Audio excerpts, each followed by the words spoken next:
always ask women, how often do you feel overwhelmed? How often do you feel anxious? It's not that you don't. It's not that you're not coping. You're doing a great job, but it's actually getting real about how you're feeling. Hello, everybody, and welcome to the Food Matters podcast, your home for nutrition, health, and wellness education.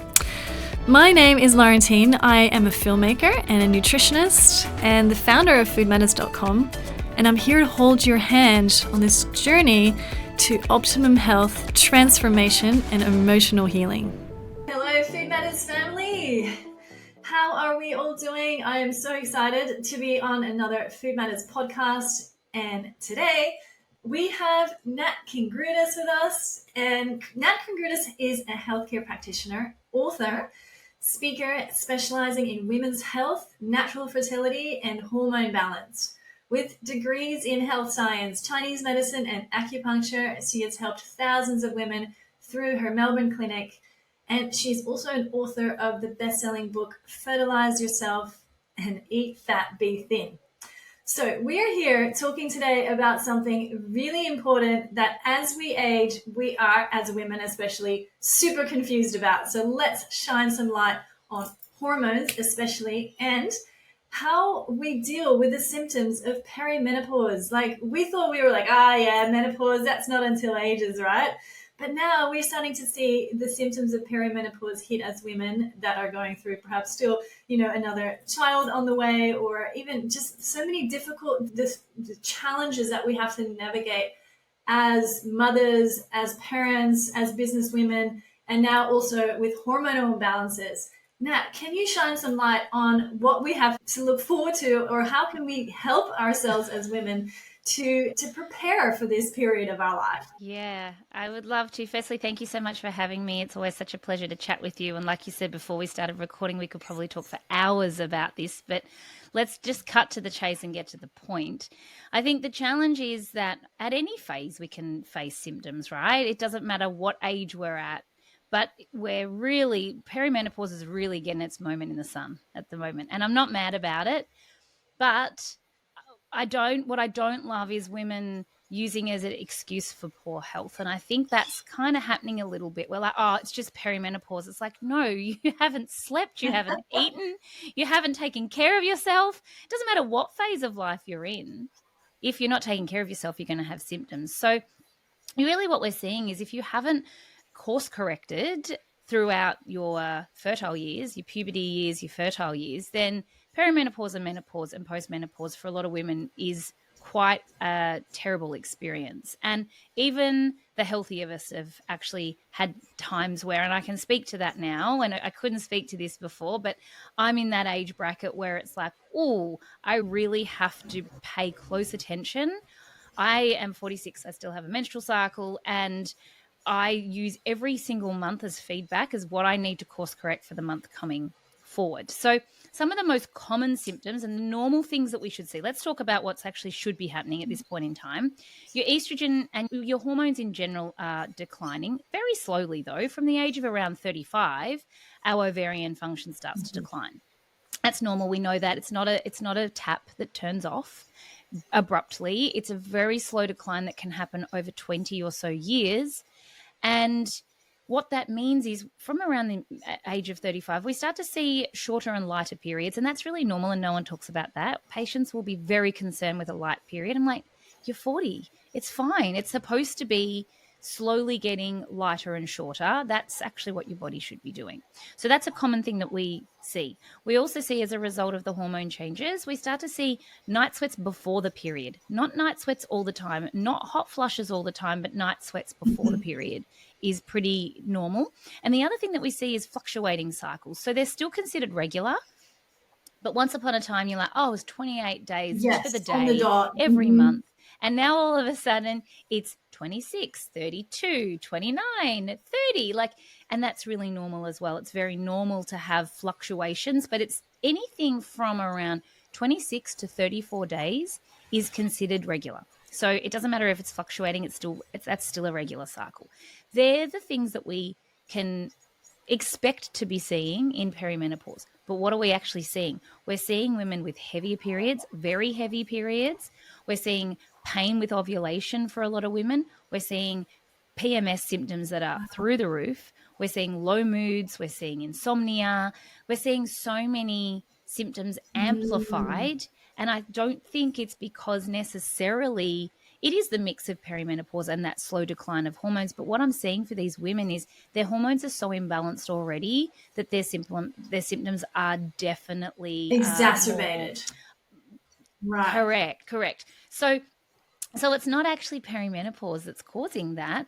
I'll tell you the one thing that I think most women don't understand and what I spend my time doing. I don't spend my time necessarily balancing sex hormones because they will do their thing. What I spend my time doing is regulating cortisol, regulating the adrenals, because sex hormones and stress hormones, they kind of compete against each other, and your stress hormones are always going to win. Okay, so maybe just quickly for our audience, which hormones will you refer to, like the cortisols, and maybe just list those hormones so that we can know. Sure. So, I mean, the stress hormone that we'll talk the most about is cortisol and adrenaline as well. But cortisol is the main thing that we talk about. And that's what we see in response to a stressful situation. So you don't go around and go, okay, I need to measure your cortisol at all the different times in your menstrual cycle, in your ovulation cycle, all of that. You don't do that.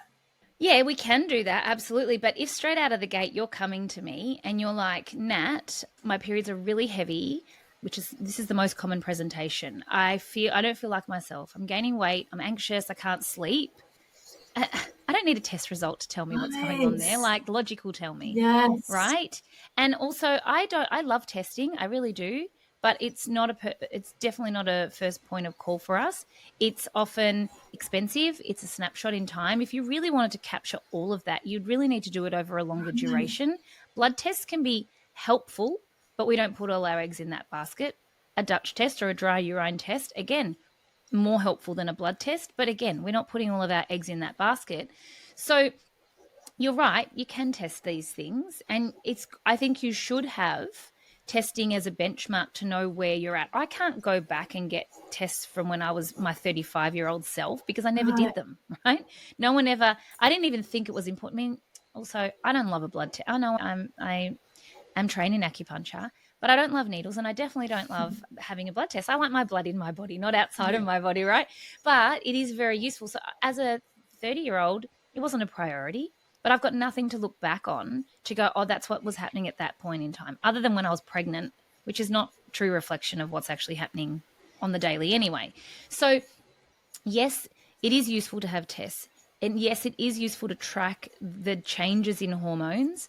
But what I'm saying is when cortisol is running the show, I've got to spend my time getting cortisol down. Then I can actually see what someone's hormones are doing. But whilst cortisol is running the show, your other hormones will be all over the place. That is so interesting. So yes, when someone presents all of these symptoms to you, that just means, okay, cortisol is running the show. This could be signs of perimenopause.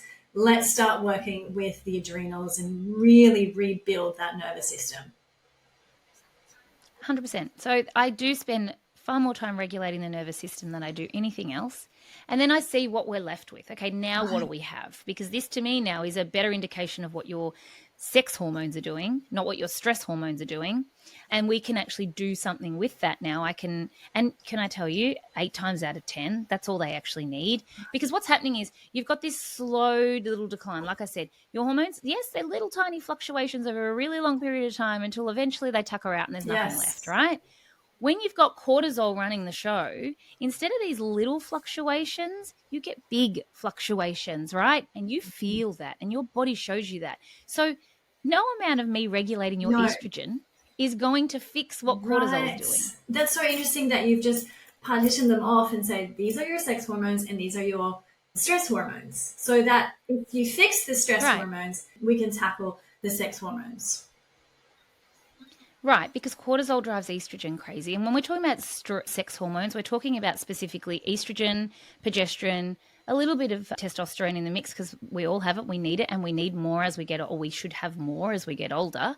And then I always look at other hormone markers like FSH, follicle stimulating hormone, luteinizing hormone. Like they're all a picture, right? They all give us information But I find that it's so often skewed because of the cortisol levels. And truly, to test cortisol properly, you really need to be doing, like I said, a sample over a 24-hour period as a starting point. But then also as women, we've got our cycles that have to fit into that. What your cortisol is doing at the start of the cycle, middle of the cycle, end of the cycle is different. And then also what your life is actually throwing at you is different at various phases. So it becomes really, right? So this is why I'm like, testing's great, but there's so many variables that can really influence it.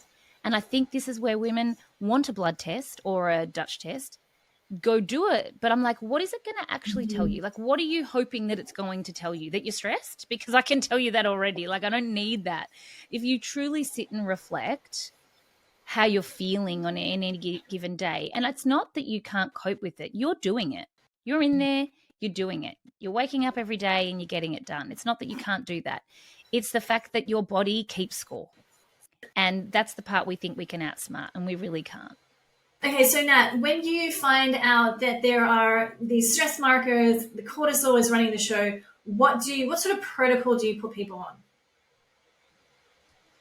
First thing I'm not going to do is tell someone not to stress, because they're going to want to punch me in the face. Or like, just sleep better. Right? No. So, I mean, I always ask women, how often do you feel overwhelmed? How often do you feel anxious? It's not that you don't. It's not that you're not coping. You're doing a great job. But it's actually getting real about how you're feeling. And so I try and get women to actually really connect with how they're feeling on any given moment.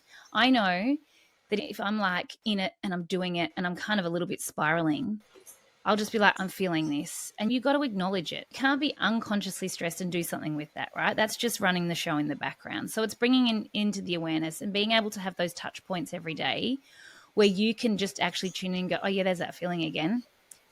Noted. That's all. I don't need you to sit and drop and meditate or do 10 push-ups, or I don't need you to do anything. It's just a mental note. There's that feeling. You take a breath, a proper breath, and you keep going. How many times that you're like that throughout the day is very important to actually be aware of. And then the more you're aware of it, the more you actually can go, does it really, like, why am I stressed? So yesterday, for example, I had a solid day it was actually back to back. And I also knew that if something didn't run properly, it was booked so tightly that it was not going to be great. But however, I'm rushing to get to my first appointment, and I was in the mirror and I said to myself, if I was 5 minutes late, like, does it actually matter? We've got guests coming in. Wouldn't it be great? But it wouldn't be like the world wouldn't end. I don't need to carry on like I'm carrying on right now. Like, this is not helping anyone. It's just having that internal chat. Now, sometimes the stress is absolutely warranted. Sometimes you get news and it's like, oh my goodness, right.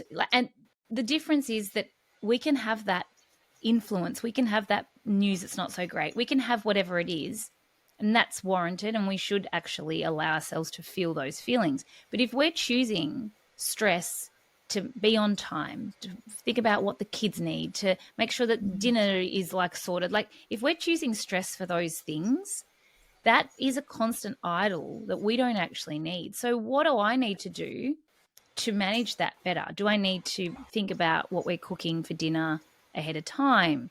Do I need to meal plan? Do I need to give the kids better strategies to get out the door in the morning? Like, what are the small things that I can start to implement that are going to take away that idling stress that I have?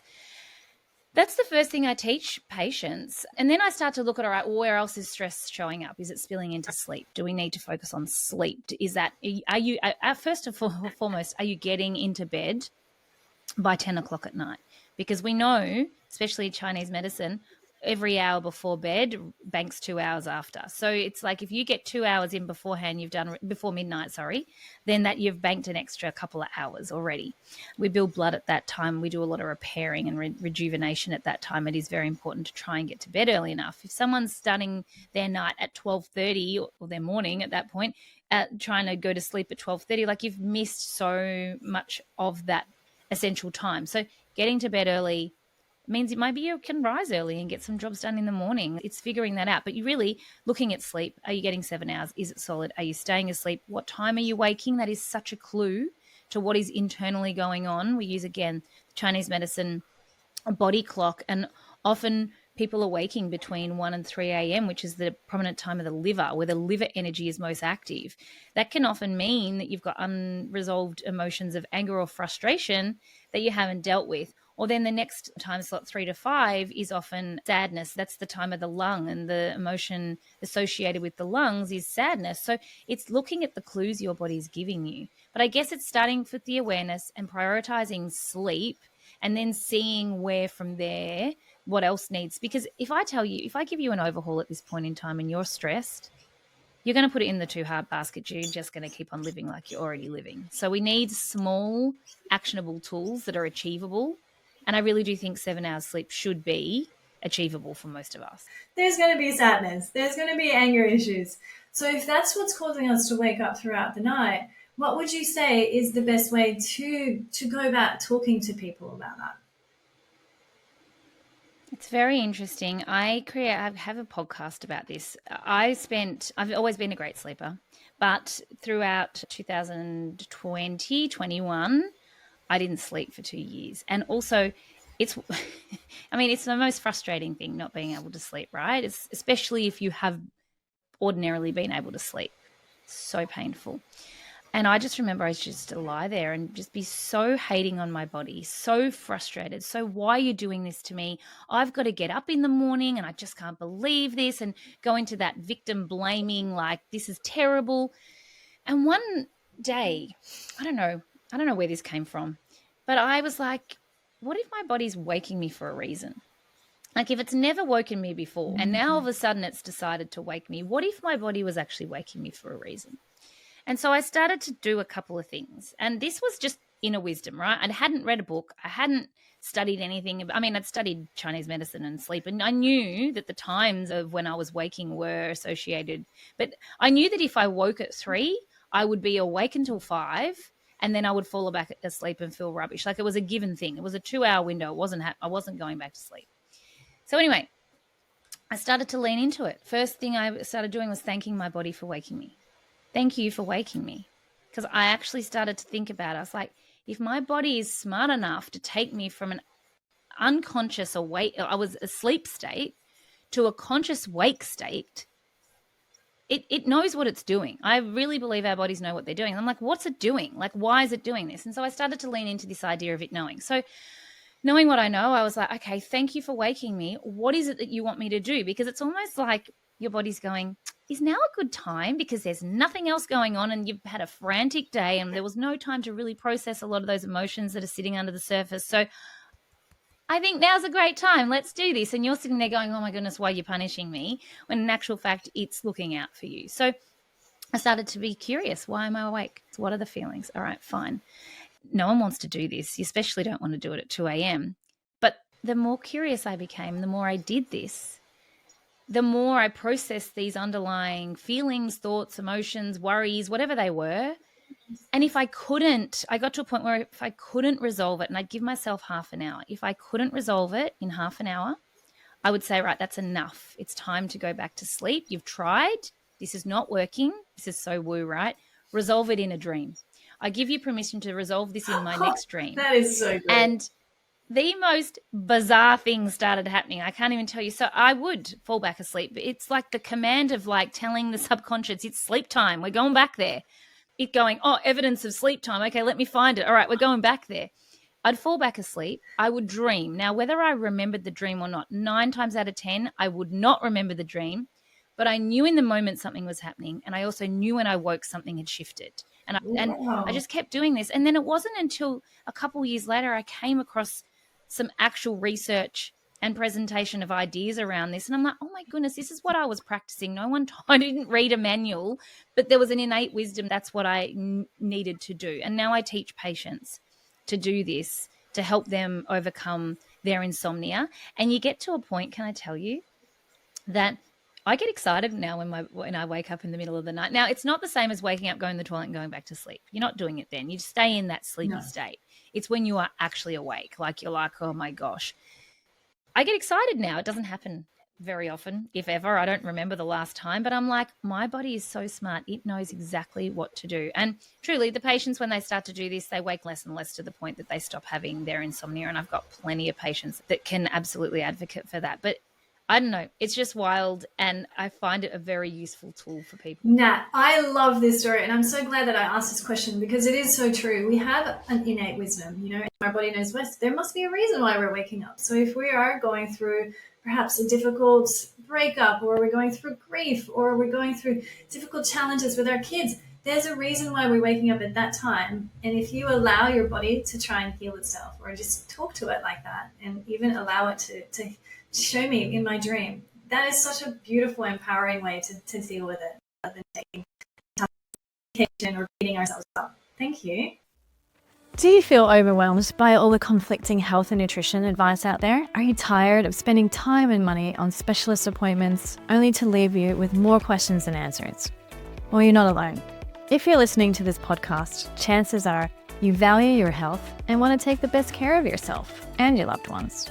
At Food Matters, we believe your body is worthy of good care, and no one is more qualified to care for it more than you are. That's why we created the Food Matters Nutrition Certification course, a world-class program designed to help you cut through the confusion and transform your health with trusted science-backed nutrition knowledge. In just 12 weeks, you'll gain the tools to heal yourself and others, learning from some of the greatest minds in nutrition, including Dr. Bruce Lipton, Dr. Libby Weaver, Krista Orecchio, and more. And as a special thank you for Food Matters podcast listeners, you're offered 20% off enrollment, automatically applied when you use the link in your show notes. So head to foodmatters.com/study. Yeah, you're so welcome. I think it's so fun. It's just fun. Now you're taking something that feels very serious and very stressful to something that you can kind of play with a little bit. And be curious. Just be curious. There's no definite answer. You might not know the underlying reason. Be curious. What am I feeling? What am I feeling throughout the day? Like, just be curious.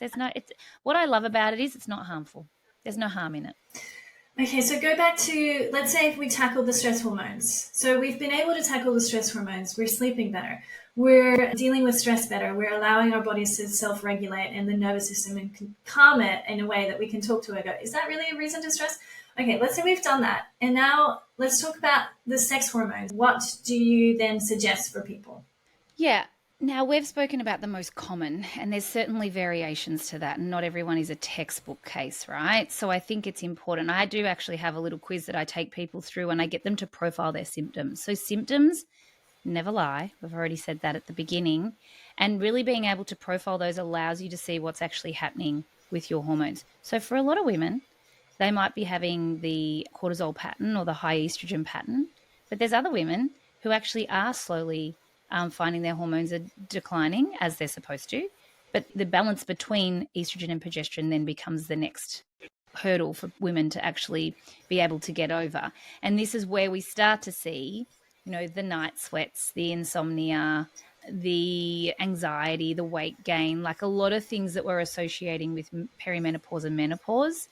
So it's really using all of these symptoms. There's other symptoms too that might not be indicative of that. It could be you're a low testosterone pattern, you've got vaginal dryness, you've got atrophy, your libido's in the sink.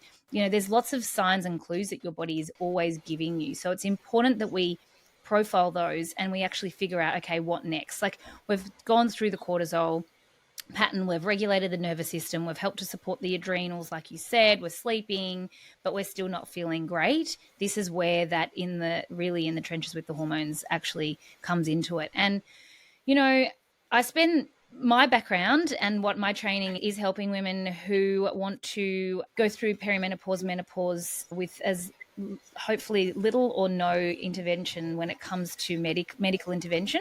It's not that I'm not here to say one's right or wrong because everybody's different. What I am saying is this: not all women can take hormone replacement and not all women want to. And what do we do with those women? Because that's my area of expertise. I'm not here to medically prescribe hormones. That's not my job.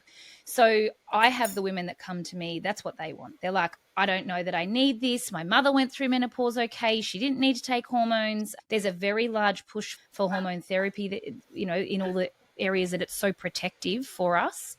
And I'm not here to argue whether that's right or wrong. I don't know that we've got years of evidence yet. That's where I'm a little bit like, we're being told estrogen's perfectly safe. We should all be using it. And if you're not, you're silly.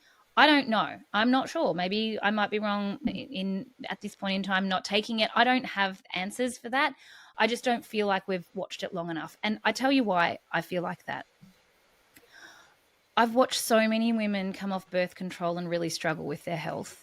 I've watched women not be able to have children as a result of what it's actually done. And it's not that it's actually really the hormone challenges, it's what everything else. It's the gut health, it's the microbiome, it's the inflammation, it's everything else that some women really struggle with. It's a lifelong commitment and to addressing that more than the average.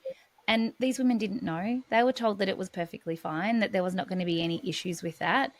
And it's only 60 years later that we're going, oh, sorry, guys. Yeah, actually, it's not the best. There are some challenges with it. And we didn't report those. Sorry. So I'm a little bit bitter and twisted. And that's based on what I experience. I can really only talk to anecdotally what I see, really, at the end of the day. And it's one thing to say something on paper, but it's another thing when you're seeing it present in clinic.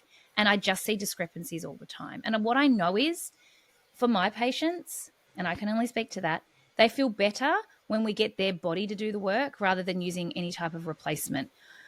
Often women will say, I started taking hormones and I feel so much better.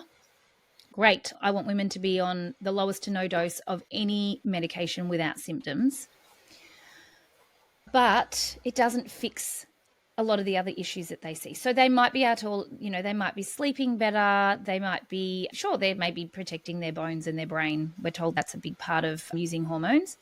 But it doesn't take into account their poor diet, their poor lifestyle. They're not, all the other things that need to actually have the attention. I did something really interesting not too long ago, and I thought, I don't love ChatGPT, but I was curious to see if I put into ChatGPT, I'm a herbalist and a practice acupuncture. If I wanted my patients to understand what I do that doesn't require hormones to support them through perimenopause and menopause, what would I tell them? And it gave me the exact answer I was hoping for, which is always really reassuring because it's obviously pulled lots of resources. And it's like, this is what you would tell them and this is how you would treat it. And we would use all the things that we've been talking about here. But then I asked the question, what is the most protective thing that a woman can do for her health, her hormone health, or health as a woman? And I said something along the lines of, is HRT the most protective thing a woman can do for her long-term health? And ChatGPT told me, no, the most protective thing a woman can do is exercise, high-intensity exercise, prioritizing protein. And it's not that hormones are wrong, but they weren't at the top of the list. And that spoke volumes to me. So I actually really gear women now to prioritizing their weight training, protein forward diet as much as we can. So protein with every meal, and the higher the protein, the better women seem to be. And more food than ever, which is actually really counterintuitive to what we've been told. But things change and we've got to move with that. So I'm not here to shame anyone. I really want this conversation to be more open for women. Like I said, not everyone can take HRT. Not everyone feels good taking HRT. We can't just leave those women out to dry. And that's where I feel like I can have a real impact by having these discussions on what are all the other things we're doing. But also, if you are on hormones, what are all the other things that you're doing? Because it's equally as important, if not more, that we still support the body. It's not a set and forget protocol. It truly isn't. Like, long-term health requires us to look after ourselves regardless of what medication we're taking. Yes, I love that nutritional and herbalistic approach to it as well. But then you're right, there's certain women that really need that experience to be able to, like, especially if you're coming off the pill or you're starting to see all these symptoms and you really need the HRT, even for a small amount of time. Would you be able to say, okay, you can actually start weaning off them as well in the future? Or then do you just think, well, no, your body doesn't even know how to be able to create or produce estrogen or progesterone? You know what's really interesting? It's a great question. I have patients that we support no matter what. I'll never, ever tell somebody you should or shouldn't take that. Like, that to me is not, I'm here to present options and I'm here to support you with your decision. I have had lots of women that we treat that are on hormones. And I always say, you don't change anything. You don't stop taking anything. Let's see what we can do. Let's see how you feel. And then we can have that conversation. You can do that with your doctor as well, so that you feel very supported in these decisions. Most of them, I would say 9 times out of 10, they end up transitioning off hormones because they want to, not because I told them to, because they're like, I feel really good. I don't actually know that I really need this. And then they use it every now from time to time again when they need it. And you know when it always is? After they've been through a highly stressful period of time. They often need a little bit at that point. And I'm like, power to you for understanding your body enough to know when you need something and when you don't. That you should be in control of that. You should be able to figure out when you need that, not me telling you. So I really do. I've got so many women that we've done that with, and they're happy. They're living their best lives. Obviously, we help them. I want to be irrelevant in my patients' lives. Like, I'm not there to be on the phone every single day going, you must do this, you must do this. Like, I want them to be empowered. But we've definitely seen that. I've definitely seen women be able to reduce the amount of hormones that they're taking because they wanted to, often to the point of not requiring or relying on that, and then needing it as needed. Then there's other women that will stay on it, and that's completely fine. Like, I just want you to feel the greatest that you can at the end of the day. Yes. Awesome. Let's talk about what sort of foods, nutrients, supplements that you recommend to support women during their hormone imbalances, and especially going into this perimenopause and menopause. Yeah. So, I mean, this has been a very interesting, even personally, interesting experience for me. Because like I said to you, one of the symptoms of perimenopause, menopause is weight gain. And what do we do when we found ourselves gaining weight when we were in our 20s? We went to the gym more, we ate less, and lo and behold, it worked. Things have changed, and that does not work anymore, unfortunately. And so we really do need to be able to prioritize and really eat to support our hormones. Our hormones are made of fat and protein. So if we're not eating fat and protein, then we're not necessarily giving ourselves the best shot in general. So what does that look like? I mean, like I said, protein forward is very important, and I play around with this, and it is quite a fair bit of protein, but we're sort of pushing towards around 30 grams of protein per meal, which is, 2 chicken tenderloins if you wanted to have a size. And when it comes to even plant-based, I find it even harder again for patients. They really have to be committed. And I also don't love protein powder in general. I don't like how it tastes personally, but I mean, some of them are pretty rubbish. But I think, this is where sometimes the pea proteins can be particularly helpful to help women get to those levels that they need. So I think that's really important. So however you're getting your protein, whatever sources that you're utilizing, whether it's meat, protein, eggs, obviously legumes, dairy, whatever is your jam. But I've had to find with patients, I've had to try and help them open their variety, because especially if they're vegan or vegetarian, it can be super difficult. Not impossible. We've had lots of patients that we've been able to support with that, but it is more of a commitment. In terms of supplements, I mean, generally speaking, and all advice that I give is always general, but if you're not taking magnesium, then you need to. And it's as simple as that. Like, you really need to be supporting your body with magnesium. So I find that super helpful. And a couple of others that I find really helpful, fish oil, especially because we often see a lot of inflammation in the body as well, which can really disrupt things, or some type of, whether it's plant-based or fish oil of DHA, whatever EPAs you're taking. There's plenty of options when it comes to that.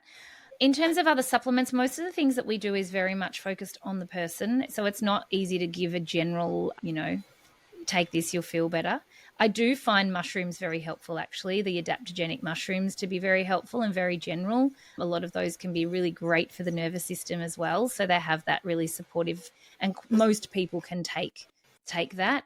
And then we created a food blend, or foodceutical, we call it Embody. So that's a fiber mix, and MSM is the other thing most of our patients are on as well.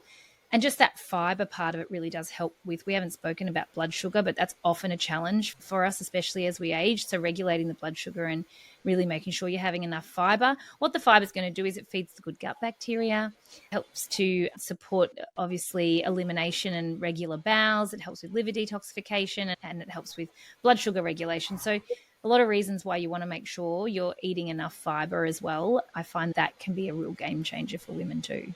Beautiful. And how about, there's a lot of I guess there's a lot of myths in regards to breakfast and whether or not we have to eat breakfast and or skip breakfast, intermittent fasting. There's a lot of debate whether or not intermittent fasting is actually better for us. Or, I mean, I'll tell you my personal experience with intermittent fasting.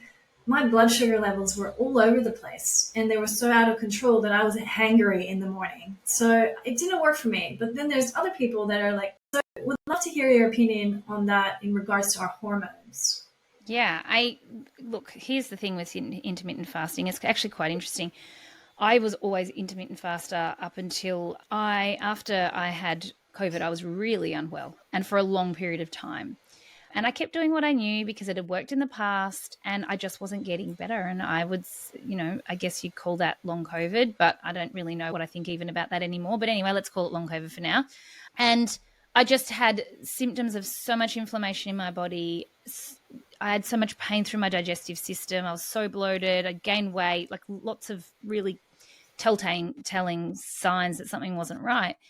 And I met with someone and I stopped intermittent fasting. And, it's so funny. It sometimes is really hard to be an advocate for yourself. Like it actually is. I have the answers for everyone else, but when it comes to myself, I'm like, And so they'd said to me, I think you need to stop fasting. Can I tell you, within weeks, I was so much better. My inflammation was better it was noticeable within around 3 weeks. And I was like, you know what? My body didn't have enough nutrients to heal. It didn't. So I don't dislike, I love a prolonged fast, to be honest. Like that's not intermittent. So the difference being intermittent fasting is something you would do regularly, daily, maybe 3 days a week, 5 days a week, whatever you decide. Whereas a prolonged fast is something that you probably wouldn't do more than a couple times a year. And it's usually something that pushes to around 72 hours. So you might have heard it be referred to as a water fast, although I tend to take people through fasts like this and allow them to have black coffee, black tea, herbal tea, water and salt. But and so that's the two things I did. I stopped intermittent fasting. I did a prolonged fast and I just watched things change so quickly before my eyes. I know that there's a lot of information out there. Dr. Mindy Peltz talks a lot about fasting for women. I don't say that it's wrong, but it really depends on the individual. Like you said, your blood sugar was all over the place. I found that that didn't happen, but ever since stopping and then actually making even more tweaks to what I'm doing, so, switching out coffee first thing for a cup of herbal tea, I cringe when I say that because I love nothing more than a coffee in the morning, but that's what I've started doing and it's really made a big difference. So we're all different, but I don't think intermittent fasting daily, all of the cycle round, is the best thing for women. I think we need to practice it either in line with our cycle or think about prolonged fasting perhaps, but as a daily practice, it definitely doesn't suit women as they age, I don't believe. We have shared so much in this interview. It's been so wonderful. And thank you so much for all the wisdom that you especially have gained through your personal experience, through your clinic, through working with patients, especially on hormone and hormone disturbances and imbalances. It's been so good already. Let's just finish with one really important question. If there was one immediate small step that we can take to feel empowered and in control of our health, what would that be? Oh, I think these questions always throw me because I'm like, there's so many things that I want to say, but I also love to keep things really simple. And I think it's really important that we keep things really simple. So I think the one thing is actually being curious as to what your body is telling you. Like, what are these little signs? Start to profile them, write them down. It's, we've talked about so many things here and you're probably sitting there going, is this me? Is this me? I'm not sure. Your symptoms will tell you. So start to write them down, how you're feeling. And the other thing I think that is really important is, like I said, that reflection. If you've still got a menstrual cycle, look back and see what each cycle tells you. Take notes, start to track things, see what's happening. We forget if we don't make notes. So just use the feedback. It's body wisdom and the feedback that your body's giving you constantly. That will guide you. You don't need to even feel like it's a stab in the dark because you literally got a plan right in front of you. So be more curious as to what that your body is speaking to you. And I think that you'll find that the plan will just unravel itself. And then finally, don't be shy to invest in someone helping you. Like I feel even me, it's like I have a coach, I have people, and I'm telling people all day what to do. But it's very easy to see what other people need, but it's often hard to see what we need ourselves. Thanks so much, Nat. You're such a wealth of information and knowledge. And if people that are listening to this podcast would like to learn more about your work and get in touch with you personally, perhaps even go to your clinic, how could they do that? What's the best form of contact or websites that you could give us? Yeah, everything's at natkringoudis.com. And if you did want to fill in the little quiz there to profile your hormones, you'll find that there as well. There's so much information on there. If you go ahead and you search, chances are you'll find an answer to what you're searching for. But if you don't, then please reach out and ask those questions, because that helps me to fill in any gaps that are missing. But I mean, there's like 15 years of content on there. You'll probably find your answer, what you're looking for. That's so awesome. Keep doing what you're doing. We love your work, and hopefully see you soon. Thank you so much for having me. So yes, thank you everyone for listening. I really enjoyed that talk. I hope you did too. And there will be more of these on the Food Matters podcast. So head to foodmatters.com and see you again.